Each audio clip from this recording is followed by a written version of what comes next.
vamos a seguir un poco con este ejemplo. Y es observaciones. Pues este es los estados de la red. T sub 0 por esto, T sub 1. ¿Tal?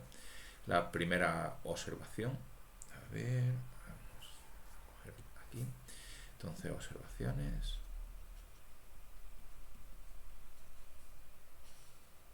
La primera observación es que la solución en cualquier estado es no trivial si algún T sub i es estrictamente mayor que 0. Basta con que sea uno, pueden ser varios. Y eso viene como siempre de sumar, multiplicado por números positivos. Intuitivamente lo que hay que pensar es que cuando tú tienes un estado, el T sub 0, que T sub 0 sea distinto de 0, te está obligando a que las reacciones R2, R4 y R5 aparezcan con valores no nulos, porque aquí estamos con valores positivos, multiplicados por un positivo, pues son positivos. Y ya da igual lo que hagan las demás, porque las demás lo más que pueden hacer es aumentar, porque estás sumándole otra vez positivo. Entonces lo que hace en todo caso es aumentar la intensidad de las reacciones. Entonces en cualquier caso, ¿vale? Tú tienes ese tipo de historia. La segunda observación es que si T sub 0 es el que es mayor que 0, pues tu estado tiene seguro activa, al menos, puede ser que más, porque hay más sumandos, pero al menos tiene que tener activas R2, R4 y R5, es decir, las que estaban activas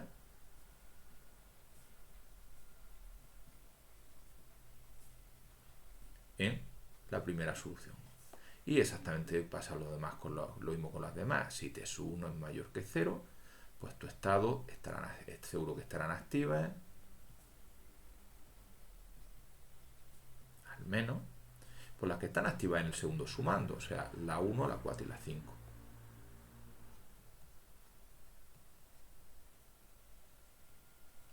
O sea, las de E sub 1. Y así lo mismo para el T sub 2 y lo mismo para el T sub 3, lo cual es bastante útil. La siguiente observación es que asociado a E sub 0, pues lo que teníamos era las activas, que se llaman el soporte, las activas, son la 2, la 4 y la 5.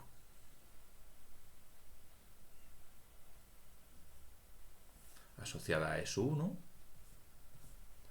activas en E sub 1 son el 1, el 4 y el 5. En E sub 2, las activas son el 1, el 3 y el 5.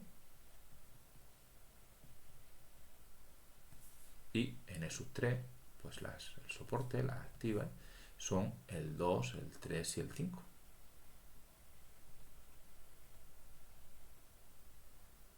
Y que son distintos. Era de esperar que fueran distintos, porque corresponden a soluciones distintas y en general, como veremos, son siempre distintos estados soporte. Una observación ya a partir de aquí es que se pueden sacar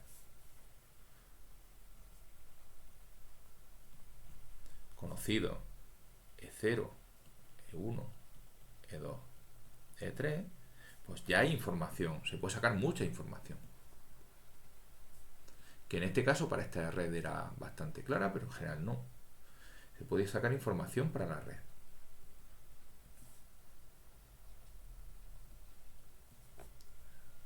Por ejemplo, algunas cositas. Por ejemplo, fijaros que si algún soporte, si alguno de los test, si la solución no es trivial, alguno de los test tendrá que ser positivo, y si alguno tendrá que ser positivo, tendremos que incluir o a esto, o a esto, a esto y a esto. Si veis lo que es común es R5. Por ejemplo, pues R5 está en todos los E sub i, y eso quiere decir que está activo siempre que la red lo esté, es decir, que no esté en estado trivial. Eso es una conclusión clara. La segunda es que si lo vemos en este caso, cada una de las reacciones, R1, R2, R3, R4 y R5, aparecen en alguno de los ESUI.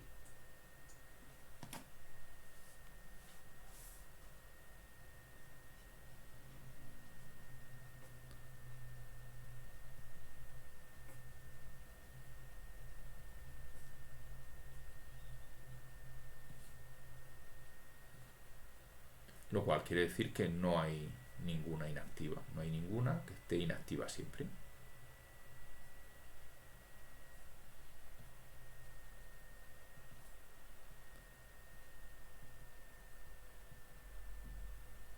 Nos podríamos plantear otras preguntas, como por ejemplo si hay una relación de causalidad entre ellas, o sea, si hay alguna relación del tipo de, oye, si esta reacción está activa, seguro que está también, o si esta está activa, pues seguro que esta no. Y eso pues podemos verlo, ¿no? Por ejemplo, aquí pues podemos ver que, por ejemplo, entre R1 y, por ejemplo, R3 no hay relaciones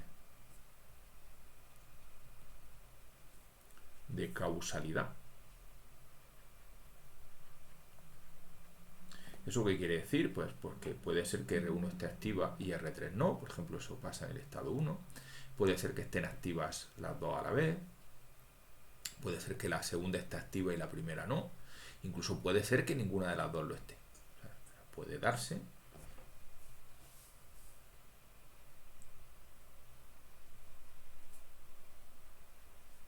Los casos siguientes, pues R1 que sea positiva y R1, vamos a verlo todo mejor, puede ser que R1, son los cuatro posibles, que R1 sea positiva y R3 sea positiva, puede ser que R1 sea positiva y R3 sea 0, puede ser que R1 sea 0 y R3 sea positiva, y puede ser que R1 sea 0 y R3 sea 0. Cualquiera de los dos casos son posibles. Luego, entre comillas, por decirlo de alguna forma, no hay relación entre ellos.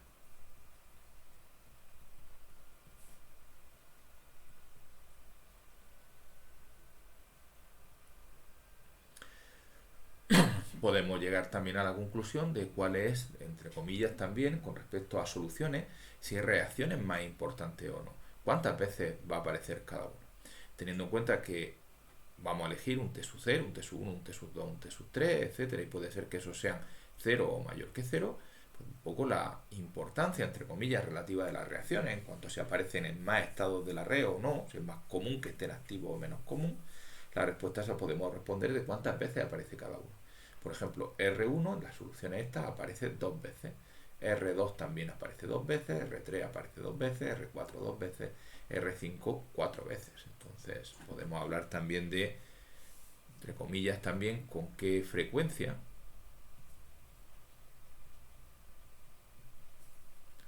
están activas estas reacciones. En nuestro caso pues podríamos representarlo pues con un pequeño diagrama de barras. Aquí tendríamos nuestro R1, R2, R3, R4, R5. Hemos dicho que esto se da, vamos a poner aquí nuestro número 2, se da 2 veces, R2 se da 2 veces, R3 se da 2 veces, R4 se da 2 veces y R5 se da muy a menudo, de hecho se da siempre.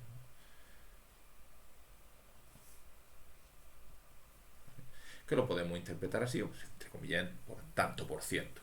Si lo queremos interpretar por tanto por ciento, podríamos pensar que R1, R2, R3 y R4 estarán activas en 2 de cada 5, es decir, en el 40%, mientras que R5 está activa en 5 de cada 5, es decir, en el 100% de los casos. ¿Vale? Entonces ya vemos que una información, al haber calculado todas estas soluciones extremas, nos viene muy bien porque podemos responder a dudas generales, no sobre estas soluciones, sino sobre todas las posibles soluciones o estados de la red. Pero claro, nos queda un problema, que es al que le vamos a dedicar realmente más tiempo, y es, bueno, sí, pero cómo podemos encontrar, en este caso lo hemos podido hacer porque el problema era muy simple, pero hasta qué punto es común este esquema de, oye, mira, primero quítate una variable poniendo que una de ellas valga a 1, distinguiendo caso trivial, no trivial. Pues ahora aquí sí, pero y si hubiera resultado que había casos en que otras variables fueran 0 porque he cogido la R y no otra. Una vez que he cogido eso, ¿qué quiere decir despejar? ¿Y qué quiere decir coger la zona esta y que salga esencialmente que lo de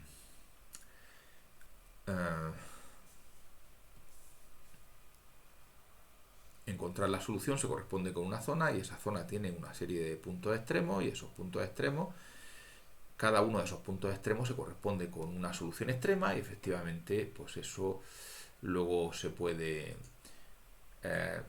extender a los demás. Bueno, vamos a hablar de alguna cosita y el resto lo trataremos en las clases de la semana que viene.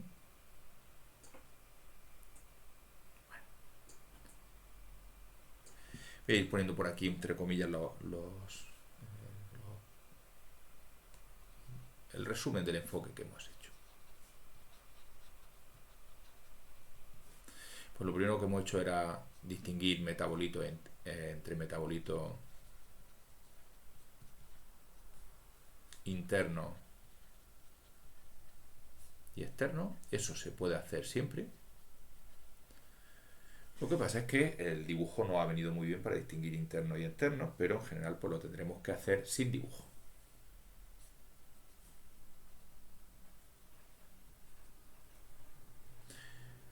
Asociado a los metabolitos internos,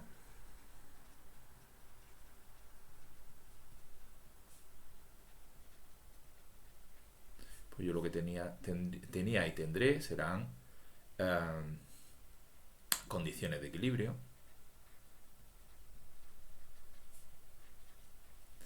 que yo lo saqué de una forma bastante poco cómoda, que era cada vez que tenía un metabolito, si era interno, pues iba mirando quién lo producía, quién lo leía. La idea es hacerlo más sistemático.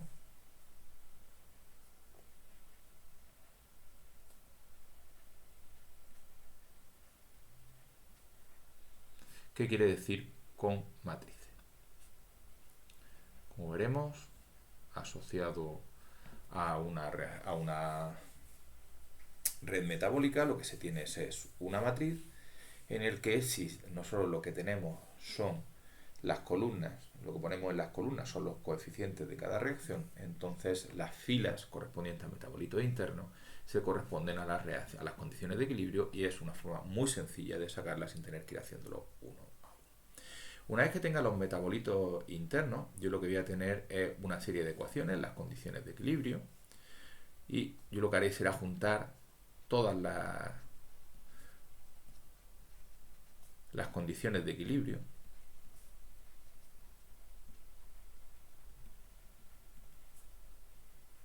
en una sola.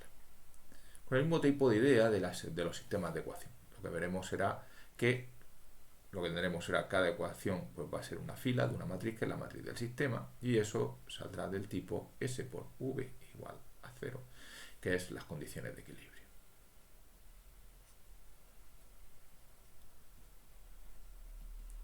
Y aparte de eso tendremos las condiciones, si V son las reacciones, pues que la V sub I sean mayores o iguales que 0 y esto es lo que tendría yo que solucionar. Igual que pasaba en el caso general, pues lo que me encontraré será que siempre hay una solución trivial.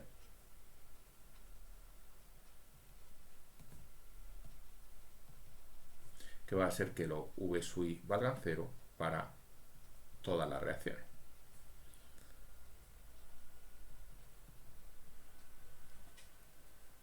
Pero nosotros lo que queremos es ver las soluciones no triviales. En el caso de las soluciones no triviales, antes lo que hacíamos era coger una de las reacciones e igualarla a 1. Pero eso en general, como no sabes cuál es, y teniendo en cuenta que los V sub I sean mayores o iguales que 0, la idea de una solución trivial es poner algún tipo de condición que te asegure que alguna variable vale distinto de 0.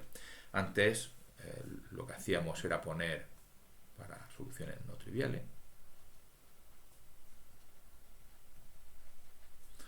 lo que habíamos puesto antes era poníamos R igual a 0. perdón, R igual a 1. Pues aquí lo que vamos a hacer es algo semejante, pues en general pondremos algo semejante, pero que sirva para todas. En general pondremos, hay muchas variantes, pero la más usada, o la más básica, lo que pondremos será, si tenemos una serie de reacciones, V sub 1, V sub n, pues lo que pondremos es V sub 1 más V sub n igual a 1, porque esto nos obliga a que no todas pueden ser 0, porque su suma vale 1. Este tipo de historia, de cómo conseguimos soluciones no triviales, es algo a lo que le llamaremos condiciones adicionales.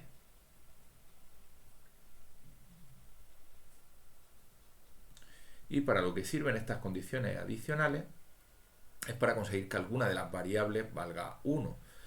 Por eso, o sea, que sean positivas. Por eso se suele hablar de condiciones adicionales positivas.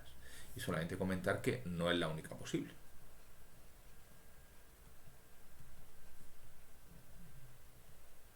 Por ejemplo, podríamos haber puesto que las pares fueran V2 más V4 más V6 más... Si cojo solo las y pongo igual a 1, pues este también valdría.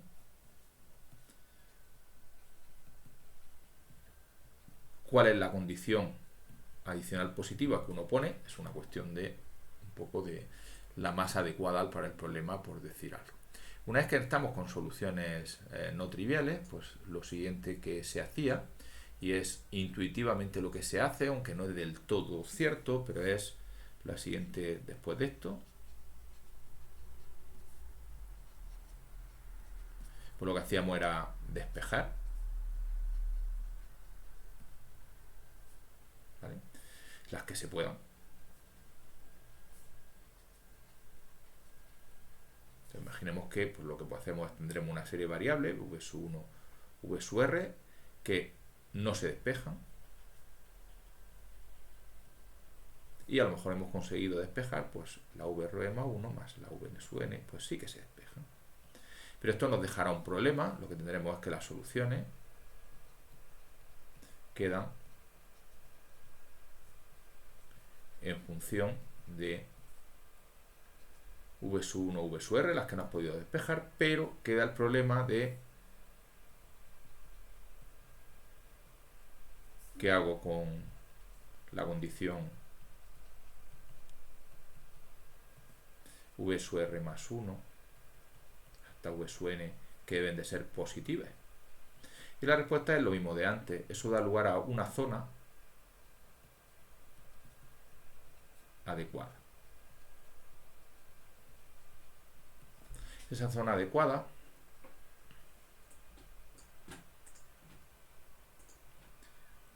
no lo había copiado bien, pero un momento.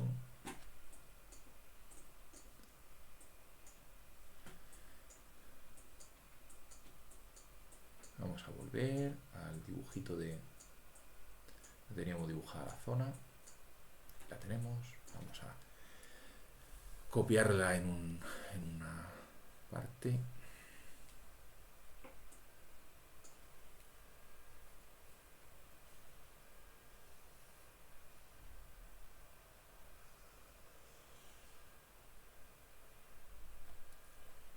Copiamos.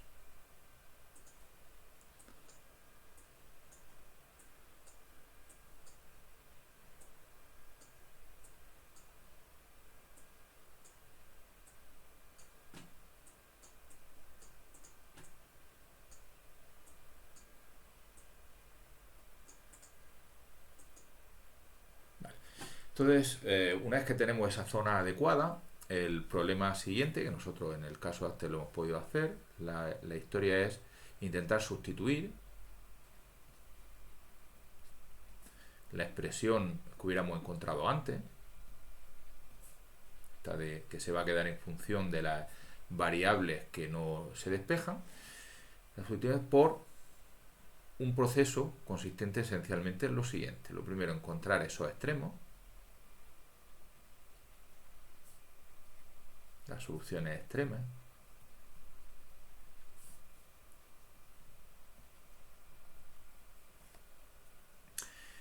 E sub 0, E sub 1, E sub n, E sub k, que sean, ¿vale? Y sustituirlo y poner que la solución general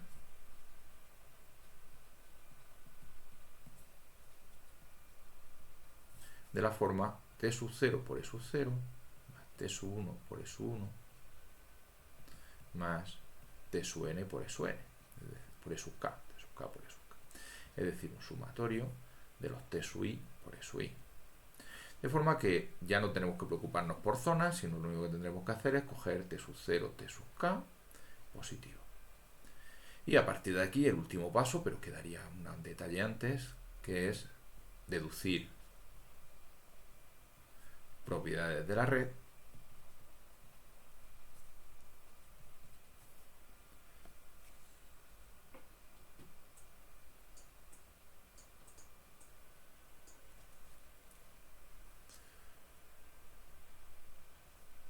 a partir de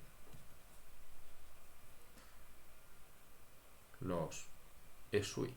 Ya sabemos que normalmente su soporte. Pero viene una pregunta, y en general, antes he podido, pero ¿cómo calculo los ESUI? Y ahí aparecen como varias líneas de trabajo que son las siguientes. Realmente hay tres. La primera idea, que es una idea bastante sencilla, y es, nosotros hemos dicho que estas propiedades de los ESUI en cierta medida eran muy simples en el sentido de que algunas variables aparecían iguales a 0. Pues lo que se pueden hacer es añadir condiciones pidiendo que algunas variables valgan 0. Se puede hacer o aquí o en la extensión. Fijaros que aquí, por ejemplo, en la versión esta, en la versión en la que solo tenemos dos variables, esta la podríamos haber obtenido pidiendo que las dos variables fueran 0, esto que la primera 0, que la segunda fuera 0. En esta, aquí no lo parece, a no ser que nos acordemos de que esto realmente se correspondía, creo recordar, a que t fuera 0. Entonces son condiciones del tipo v sub i igual a 0 para algunas i, para algunos índices i. Este tipo de condiciones se llaman restricciones adicionales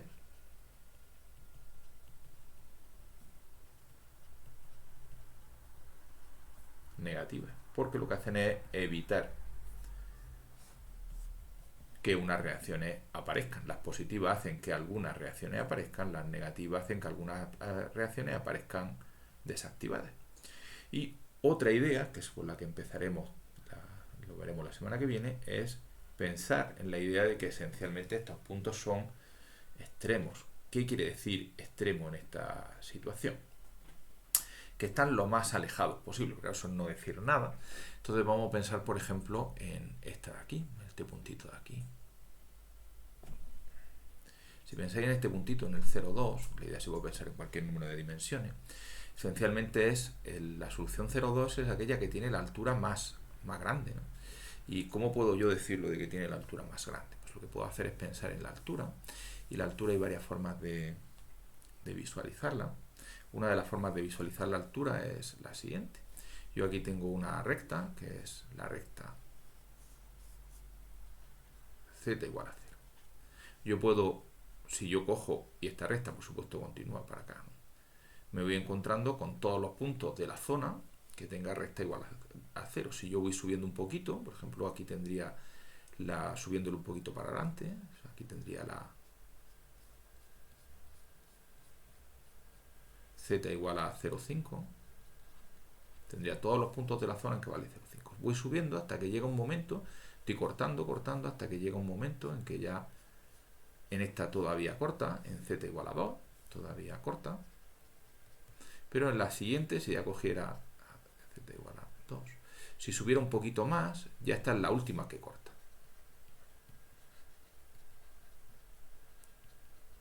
Bueno, pues justo aquí, en el corte, tengo un punto extremo, exactamente igual. Por ejemplo, aquí estos dos puntos los podría obtener en el punto de la z más bajo, estos puntos podría intentar obtenerlos como el punto con la x más grande, etcétera. Es decir, que una idea que en principio se puede intentar, y es algo que, como veréis, sí que funciona, es pensar en los SUI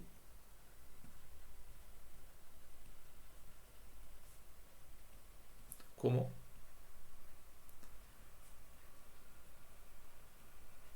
lo último corte de la zona con rectas,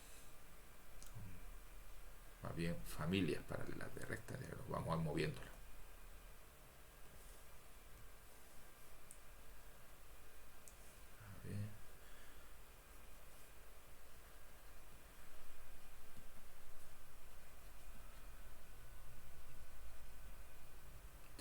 Bueno, pero eso en principio parece que no ayuda a nada, pero nos va a permitir tirar de una rama que es un poco distinta. Y es que lo que nosotros podemos pensar es que aquí lo que tenemos es el valor z, y lo vamos subiendo mientras podamos hasta encontrar el valor más grande. Entonces lo que estamos pensando es encontrar, por ejemplo, para paralelas al eje z, lo que estoy pensando es encontrar el máximo de z en esa zona. Y eso tiene la ventaja de que sí que existen bastantes técnicas para encontrar máximo y mínimo en distintas zonas, y cuando encontremos máximos esencialmente habremos encontrado puntos extremos. Total, que en resumen nos quedan como 3 herramientas.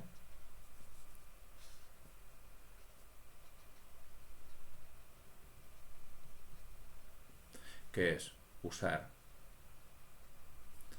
restricciones positivas para evitar soluciones triviales y para asegurarnos de que unas ciertas reacciones que nos interesan están dentro de las soluciones. Podemos usar restricciones negativas para también asegurarnos de que si yo, una vez que sabemos que la solución no es trivial, el problema de las negativas es que automáticamente no te obliga a que sea trivial, obligar a que algunas reacciones no estén, y de hecho se puede mezclar, se pueden poner restricciones positivas para que unas reacciones estén activas y otras negativas para conseguir que algunas no estén, junto con uso de técnicas de optimización de funciones, que aparte de ser herramientas matemáticas útiles, tienen una interpretación biológica clara. Por ejemplo, imaginemos que nosotros tenemos una reacción que es la biomasa. Pues intentar maximizar la biomasa es intentar ir a buscar soluciones en que el crecimiento del metabolismo pues, sea el mayor posible. Minimizar la biomasa, en este caso es cero, es pensar en encontrar estados de la red en el que no hay crecimiento de la red, o que se está produciendo una cierta reacción, o que se está eliminando un cierto metabolismo, etc. Entonces, no solo permite encontrar soluciones, sino que además permite, digamos, desarrollar técnicas individualizadas para distintos problemas con significado biológico. Y normalmente la idea es no usar alguna de estas tres, sino utilizar las tres a la vez para intentar encontrar dentro de lo posible las soluciones o los extremos de esta zona. ¿Hasta dónde se puede llegar? Pues si lo que se tienen son problemas muy pequeños, como el que hemos desarrollado, se puede hacer a mano, como hemos visto. En cuanto empieza a haber más variables, ya no se puede hacer a mano, sino que se tiene que hacer con ordenador, y el número de soluciones es grande, y si el número de reacciones es bastante alto, no solo se tiene que hacer con ordenador, sino que tiene que hacerse con ordenadores muy potentes, utilizando técnicas de paralelización y por supuesto técnicas, que es de lo que trata la asignatura, de computación de altas prestaciones. Y aquí es donde lo vamos a dejar.